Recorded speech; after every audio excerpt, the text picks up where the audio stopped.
Are you someone who struggles on certain maps? Do you find yourself struggling or even dodging certain maps due to finding them being difficult? Maybe it's because you keep picking Brim when you actually need an Astra, or possibly you probably need a Breach instead of an Omen. But today I want to recommend 3 agents that best fit every map, and by understanding which agents to avoid and which ones work best, you can help your overall gameplay and possibly increase your rank. With that being said, let's get right into our first map, Haven. The first agent I want to talk about is Sova. Sova is a very powerful agent that can be played on a lot of the maps in Valorant, but Haven is probably the best one for him. We are mainly going to be focusing on his recon dart, and this is because the lineups can help clear countless angles on both A and C site. By knowing multiple lineups, you can pretty much leave the enemy team nowhere to hide when you want to push certain sites. I would also argue that Sova is a must pick on this map, and the repercussions for not having him on your team will be felt nearly every single round. The next agent we're going to be looking at is going to be Cypher. Haven is notorious for having a lot of rounds where teams are spending time defaulting, and Cypher's trips are the best utility in the game for holding control of the map. Since they aren't limited by a max range like Killjoy's turret or alarm bot, he is a superior pick for holding the team's flank. Haven also has some of the best Cypher setups in the game. Cypher can hold down any of the sites, and if your team ever needs to stack a site in defense, his trips can actually hold down a site pretty much all on their own. Overall, we feel pretty comfortable saying Cypher is one of the top picks for playing on Haven. Moving on to our last agent for Haven, we're going to be picking someone a little different, but they still have a 57% win rate in Immortal lobbies, and that's going to be Phoenix. Sick on Sentinels still runs him whenever they play on Haven, and he sees a ton of success. He is really strong at holding Garage, and with his flashes, he's able to get early information about if any players are out in Garden, while being able to back off safely by mollying the entrance. Also, because of the short distances between obstacles, his wall is also really good at splitting a site and giving him something to flash out of when he's clearing a site. And let's not forget about his ultimate, which can pretty much take a site all on its own. With that being said, those are our 3 best picks for Haven, so let's get into our next map. But before we move on, remember that if you want to learn how to play on any of the maps like some of the best players in the world, check out SkillCapped.com. We have a bunch of guides on how to play on every map, no matter which agent you play. On top of that, everything on the website is backed by a rank improvement guarantee. So if you're looking to improve as quickly as possible, be sure to check out the link in the description below. Now let's get back to the video. The next map we're going to be talking about is going to be Ascent. With Ascent being the next map, you can probably already guess who we're going to pick first, and that's going to be Killjoy. In pro play, Killjoy sees a ton of play on this map, and in Immortal 3 lobbies, she has seen one of the highest win rates at just over 55%. Although the other 2 Sentinels are playable on Ascent, Killjoy has always been the go-to pick for most teams, and this is due because her ultimate is really strong and is able to clear both sites whether you are attacking or doing a retake. And this makes it really hard to avoid her when you're attacking since she can switch sites every single round. Our second agent pick for Ascent is going to be Sova. Now I know we've already chosen him for Haven, but I promise I'm not going to talk about him for every map, but Ascent in particular is just a really good map for him. Sova also has one of the highest pick rates in Immortal 3 lobbies with a comfortable 51% win rate. Just like Haven, there are so many strong Sova darts and wall bangable areas on this map, you can definitely abuse the Odin on it. If you're playing defense on B, scanning someone in Garage usually converts into free kills, and when retaking on B, if you scan a player in Gen or Hell, they will most likely die getting wall banged through the wall or floor, respectively 9 out of 10 times. Sova's a really strong pick on Ascent, and if no one locks him in your games, I highly recommend trying him out for yourself. The third and final agent we're going to be recommending for you to play is going to be Jett. If Sova is on the list for having the second highest pick rate, then we have to put Jett on there for having the highest pick rate. Her mobility is insane, and this allows her to get into nice off angles, and as the best opper in the game, you just can't go wrong with having one on your team. Jett is just so strong at denying the enemy team any space mid, and even the smallest mistake can lead to a player dying to the op if they're not careful. Not only is the operator strong on this map, but there are a ton of powerful spots for Jett to get easy kills on enemies that don't expect it, like updrafting the peak through garage window or using her updrafts to see over the wall and onto A site. Overall, Jett is a really strong pick for Ascent, and you can never go wrong with having her on your team. The next map we're going to be talking about is Bind. For Bind, we have a few picks we haven't had a chance to talk about yet, and I'm excited to get into them. Our first pick is going to be Sage. When it comes to Immortal lobbies, Sage has the second highest win rate out of any agent with over 25,000 games played. The thing with Sage is that she's just so flexible. You can pretty much play her on any site, and her wall and slows are going to make it hard for the enemy team to push through. You can wall off A short, or you can wall off hookah, and both are pretty viable options. Her slows are also hard to push through, forcing enemies to pretty much wait until they disappear before pushing. And on attack, her wall is so nice to have, especially in solo queue when getting the plant down. Using the Sage wall to block off half the site when planting default on A just helps so much sometimes, and if the enemy team doesn't shoot it down right away, they usually have a really tough time retaking. Sage is definitely a great pick on Bind, and if you're not playing her yet, I would suggest trying her out. Moving on to our second recommendation for Bind is going to be Viper. Although a lot of people don't really picture Viper when they think of Bind, she's actually a really strong agent for the map. Looking at the overall stats in competitive lobbies, her pick rate is a little lower, but she has the next highest win rate right after Sage. And not to mention in pro play, pretty much every team runs her on Bind because of how strong she is. The only problem I would say with having a Viper on this map is that you really can't pick her as your only controller. Picking her as a secondary controller to an Astra, Omen, or even a Brim, and playing her more like a Sentinel in defense is the best way to play her to find the most success.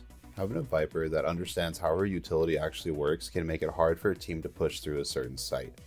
Along with the use of great utility, her ultimate can help win rounds all by itself. So yeah, if you haven't been playing Viper on Bind, I would consider trying to abuse her anytime you already have a main controller on your team. Finally, moving on to our last agent for Bind, we're going to be picking Raze. Bind can pretty much be described as Raze's playground, where Boombot can get so much value at clearing out both hookah and U-Haul, and the narrow corridors and tight areas of this map just give her so much potential with her nade. When it comes to Immortal lobbies, she's one of the most picked agents in the game, and for pro play she has one of the highest pick rates out of any duelist, even above Jett with a pick rate of 66%.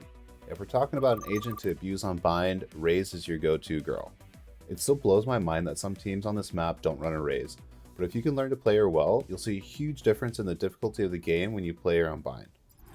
Alright, the next map we're going to be looking at is going to be Split, and we're going to keep it going with Raze here. Now I know we just finished talking about her a few seconds ago, but Raze is a very powerful pick on Split as well, so we're just going to be quick with her. Again, she has the highest pick rate in pro play out of any of the duelists on this map, and the third highest in Immortal 3 lobbies. Split also has some great nade spots on this map, allowing her to stall plants easily on both of the sites from heaven. Not to mention her ultimate is also strong at retaking both sites because most spots players are going to be holding leaves them stuck in the back corner on B site or around elbow on A site. Raze is a very strong pick on Split, and I highly recommend you play her when you can. Now the second pick for the best agent on Split is going to be Skye.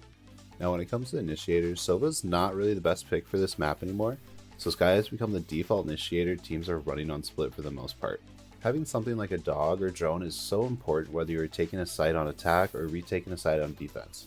But where an agent like Sova whose darts don't get as much value on the map like Split, Skye's flashes and heals are always nice to have. And then the third and final agent we're going to be talking about for Split is Astra. When it comes to the ranked ladder, she's the most picked controller at the higher ranks in the game, but what is more shocking is just how much play she sees in pro play. She's the most picked agent in the game in the pro scene with a whopping 84% pick rate. This makes her by far the most picked option in the game. Well, why is that? Of course, she's the best controller at smokes in the game, but Split is such a strong map for Astra just because of how much value her gravity wells can get. They're so good at stalling pushes, it can be combined with an agent like Raze to deal a ton of damage. She can also use her pulls on retakes like behind the sign on A or the back corner of B to make enemies uncomfortable and easy to kill. Finally, her ultimate is also really powerful on this map. Able to block off both sites and players can play on opposite sides of it, making it almost impossible to push through. Although she is one of the harder controllers to play, but if you are a controller main, I would highly recommend trying her out on Split. Now that we're all done talking about Split, let's move on to Breeze. For the first agent you should be playing on this map, we have Viper. Viper is to Breeze what Raze is to Bind. She is the best agent to play on this map, and in pro play she pretty much has a 100% pick rate, and in Immortal lobby she is the most picked agent. Now the reason she's picked so often on Breeze is because Viper is the only controller currently in the game that can actually smoke the sites properly. There's just so much area that needs to be blocked off when pushing the sites that other controllers just can't do the job effectively with regular smokes. Because of this, it's kind of hard not to run a Viper on Breeze, not to mention the map is really favored towards attacker side, and having a Viper hold down a site is just so nice for helping your team get some rounds on defense. I don't really like calling an agent a must pick to win on a map, but Viper on Breeze is pretty close to it. For the next agent you should be playing on Breeze, we have Jett. With so many long sightlines on the map, the operator is going to be really great at holding down both sites and even mid. And I know what you're thinking, if the op is really strong on this map, how are we supposed to combat it? Well, easiest answer, have an op of your own. So it should go without saying that on a map where the op is so strong, Jett would be right behind there with the op. Looking at the stats, Jett is going to be the highest picked duelist on Breeze with a comfortable win rate of about 53% in Immortal 2 lobbies. So with stats like that, you should feel pretty comfortable always picking Jett on this map. The third and final agent you should be playing on this map is going to be Sova. Just like Viper and Jett, Sova has a really high pick rate on this map, and especially in pro play where he has about a 90% pick rate. The thing is though, although Sky also has a really good pick rate on this map, Sova is just a bit better, and it's not uncommon for teams to run them both. But if I had to choose between playing one or the other, I'd pick Sova pretty much all the time, and this is because of the long sightlines. Sky's dog is more limited than Sova's drone, and picking someone on the opposite side of the Viper's wall can give your team so many free kills. On defense, he's also lethal when combined with a Viper. If she puts her wall up, Sova gets a nice scan on some of the enemy players, and you can shoot them through the wall and get kills on enemies that you can't even see. Finally, if you're in a little bit higher elo or a duo queuing with a friend and are coordinated enough, you can even try the Viper Molly Sova Shock Dart combo, where enemies get one shot by a Shock Dart if they're vulnerable by the Viper's Molly. If you're someone who likes to play a little bit more aggressive role on a team, then Sova is a great pick for Breeze. We're now down to our last two maps, and it's time to talk about everyone's favorite map, Icebox. For the first agent you should be playing on this map, we have Sage. It's kind of ironic how the Ice agent is really strong on the Ice map. Sage's wall is one of the best items in her kit for this map because its ability to make planting the bomb really easy. Looking at B site, where it's really easy for enemies to get a kill on the planter and run away, the wall can be really valuable at ensuring your team gets the bomb down, not to mention it's really strong for walling off tube, making it so your team doesn't have to designate a player to watch kitchen, and without having to monitor kitchen, agents can be better used elsewhere. Aside from her wall, her heal and ultimate are always good abilities, and having both orbs being easier to obtain on attacker side, it's easy to farm those and keep Sage's res on attack. So if you're looking for an ice solid agent to play on Icebox, look no further than Sage. For the next agent you should be playing on Icebox, we have no one other than Viper. Now I know Viper is no stranger to this list, but with a 98% pick rate in pro play, it's kind of hard not to talk about her on this map. She's the best agent at holding B by herself, and if you use her wall properly, it's the best retake tool on the map.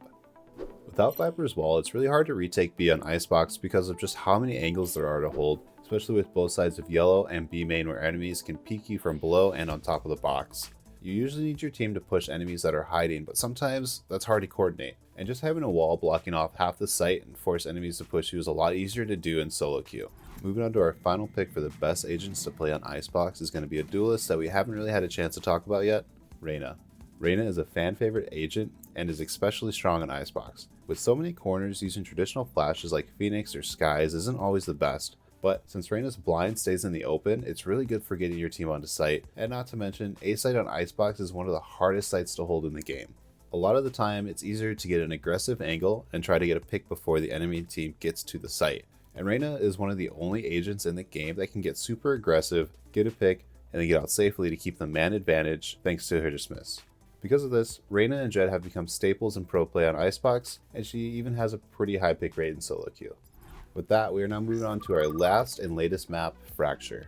The first pick we're going to be talking about for Fracture is Breach. Finally, Breach gets to see some love. It's almost like this map was made for him. With so many boxes and pillars to flash off of, a Breach main can be really annoying. There are also a lot of narrow pathways like in A main and B main where Breach's fault line can be so deadly and pretty much impossible to dodge. Not to mention his ultimate, which is large enough to cover both of the sites. Breach's Aftershock is also one of the best counters for Killjoy's ultimate on this map, but I'll talk about that more later. I personally have been playing Breach a lot on Fracture, and players who haven't caught on yet are really missing out. Our second pick for the best agent to play on Fracture is going to be Killjoy. Killjoy has the highest pick rate out of any Sentinel in Fracture in Immortal lobbies, and on a map where enemies can attack you from both sides, so it's kind of important to have one. Her turret and Larbot are also good at getting you information about if enemies are coming from behind, and she's really the best agent for locking down a site on this map. But more importantly than that, Killjoy's ultimate is so strong on Fracture that it was actually a viable strategy just to farm all the orbs on the map on attack, just to have her ult up pretty much every round. And with only 4 ult orbs, it's pretty easy to do. This strategy was so strong that they actually had to move one of the ult orbs to give the enemies a counterplay against it. For those of you who don't know, Killjoy's lockdown has 2 really good spots that can be used to clear either of the sites. On A, it is really good to use on drop to clear out A, and the stronger one in my opinion was the ultimate in tunnel for B. This would help clear out B and force the enemy team all the way back to their spawn, deep towards mid. The only real counter to this ult though is Breach's Aftershock, which can destroy it through the ground. So if you do ever play Killjoy on Fracture and notice that the enemy team doesn't have a Breach, don't be scared to abuse this ult to get some free rounds. Now that I'm done talking about Killjoy, let's go into the third and strongest agent on Fracture. Now who could be our third and final agent for Fracture? It's everyone's favorite opper, Jett. Jett is so strong on Fracture yet again, and this time for some of the reason to why Reyna is strong on Icebox. This map can be pretty hard to defend because of how enemies can push you from both sides, and sometimes fighting early on one side, trying to get a pick, and then dashing away is the easiest way to hold a site. But there is another reason why Jett is so strong on this map, and it's because she is the best agent at following up on Breach's utility. This map is Breach's playground. If you have a Breach on your team, dashing in on an enemy that is stunned or flashed will be some of the most free kills you'll ever get. And since Breach is so prevalent on this map, this combo comes up a lot more often than you think. And honestly, if you don't even have a Breach on your team, Jett is still a solid pick. Her smokes are great for creating one-ways on a lot of the doorways around this map, and when it comes to duelists, she has one of the highest pick rates in Immortal lobbies out of any other agent. So just like always, you can't really go wrong with picking up a Jett on this map. And that's all we have for this video on the 3 best agents to play on every map. Let us know in the comments whether you agree or disagree with any of the picks in this list, as well as what agents you plan on trying out after watching this video. Also, if you've managed to get this far into the video, don't forget to leave a like, and always don't forget to subscribe to the channel. That's all we have for this video. We here at SkillCapped all want to thank you for watching, and we'll see you in the next one.